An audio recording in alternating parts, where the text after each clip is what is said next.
کتنے غیر ذمہ دار، کتنے جھوٹے، کیسے کذاب. کچھ اور لوگ اسی انتظار میں رہتے ہیں کہ کوئی شوشہ ملے تو اسے. مولانا ایک آخری سوال یہ ہے کہ گزشتہ دن N D T V India پر آپ کا ایک انٹرویو آیا تھا، جس کے بعد سوشل میڈیا پر یہ خبر بہت تیزی کے ساتھ وائرل ہو رہی ہے کہ حضرت مولانا سید سلمان حسینی صاحب نے رام کو بالیقین ہمارے نبی ہیں یہ کہا ہے، اور یہ خبر ملت ٹائم کے اخبار کے ذریعے سے شائع. میں نے تو اس پر بیانات کئی مرتبہ دیے، اور میرے جتنے انٹرویو ہوئے، چاہے وہ انڈیا ٹی وی پر ہوں، چاہے این ڈی ٹی وی پر ہوں، آج تک پر ہوں، سارے موجود ہیں، جو چاہے ان کو دیکھ لے. جو میں نے بات کہی تھی کہ علامہ اقبال نے رام کو امام ہند کہا، اور جس طرح اللہ تعالیٰ نے پوری دنیا میں 1,24,000 نبی بھیجے ہیں تو ہندوستان میں بھی بھیجے ہوں گے. امکان ہے کہ رام بھی اپنے دور کے نبی رہے ہوں. نبی کی تصویریں اتنی بگاڑی گئیں کہ حضرت اسماعیل اور حضرت ابراہیم دونوں کی تصویریں کعبے کی دیواروں پر اس طرح بنائی گئی تھی، وہ فال نکال رہے ہیں اور پاسا بازی کر رہے ہیں. یہ سب حشر کیا قوموں نے. جب قومیں بگڑتی ہیں تو میں یہ کہتا ہوں کہ امکان ہے کہ وہ نبی رہے ہوں، اور قطعی طور پر تو کوئی نہیں کہہ سکتا. ہمارے مکتب کا بچہ نہیں کہتا. سب کو معلوم ہے کہ قرآن پاک میں جن حضرات انبیاء کے، رسولان اعظام کے نام آئے ہیں انہی کے بارے میں ہم قطعی طور پر کہہ سکتے ہیں. جن کے نام نہیں آئے ان کے بارے میں ہم قطعی طور پر نہیں کہہ سکتے ہیں، لیکن امکان تو موجود ہے. امکان کا انکار بھی نہیں کر سکتے، کیونکہ ایسی شکل میں اگر انکار کریں اور اللہ کے نزدیک کوئی نبی رہا ہو تو یہ تو بہت خطرناک بات ہوگی. نہ انکار کر سکتے نہ اقرار کر سکتے ہیں، بلکہ ان کے بارے میں ہم یہ کہیں گے کہ امکانی بات ہے. زردشت تھے، کنفیوشس تھے، بدھا تھے، رام تھے، بہت سے علماء کے نزدیک وہ انبیاء تھے.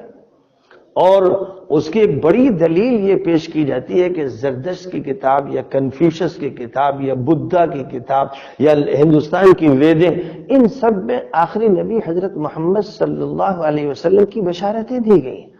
ان میں حضور کے بارے میں پیشین گوئیاں ہیں، اور یہ ممکن ہی نہیں ہو سکتا ہے کہ کسی کتاب میں آخری نبی کی پیشین گوئی ہو، الا یہ کہ اس کا کہیں نہ کہیں سے سرچشمہ وحی ہے، یعنی اللہ نے بتایا. تو اب کون کون سی شخصیتیں ہندوستان میں پیغمبروں کی اور نبیوں کی رہی ہیں ہمیں نہیں معلوم. امکان ہو سکتا ہے جیسے مولانا مناظر احسن گیلانی رحمۃ اللہ علیہ بڑے جلیل القدر دیوبند کے عالم تھے، اور اللہ نے ان کو بڑی وسیع نظر عطا فرما رکھی تھی. انہوں نے حضور پاک علیہ الصلوۃ والسلام کی سیرت پر بڑی شاندار کتاب النبی الخاتم لکھی ہے. اس میں ان کا کہنا ہے کہ جو بدھا تھے غالباً وہ وہی تھے جن کو قرآن میں ذوالکفل کہا گیا.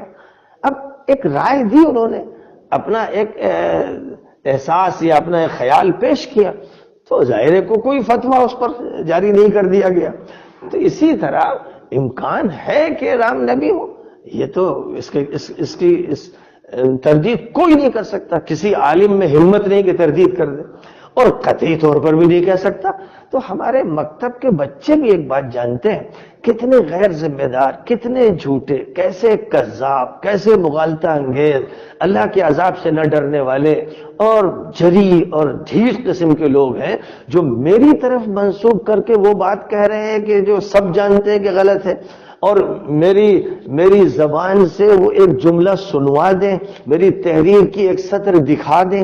تو جب تک انسان کی زبان سے قلم سے کوئی بات نہیں نکلی، کسی دوسرے شخص نے، کسی اینکر نے، کسی خبر دینے والے نے وہ آدھی آپ جانتے ہیں کہ ملت ٹائمز کا جو ذمہ دار ہے کتنا جھوٹ بولتا ہے، اسی انتظار میں رہتا ہے کہ کوئی بات ملے تاکہ اس کو چلایا جائے. تو اس نے تو اپنے کو بدنام کر لیا ہے تمام سنجیدہ حلقوں میں کہ یہ شخص جو ہے یہ مولانا سے کدورت رکھتا ہے، حسد رکھتا ہے، جلتا ہے، بنتا ہے، اللہ ہی جانے کس بیماری میں مبتلا ہے، تو یہ حرکتیں کرتا ہے. کچھ اور لوگ اسی انتظار میں رہتے ہیں کہ کوئی شوشہ ملے تو اسے اچھالیں.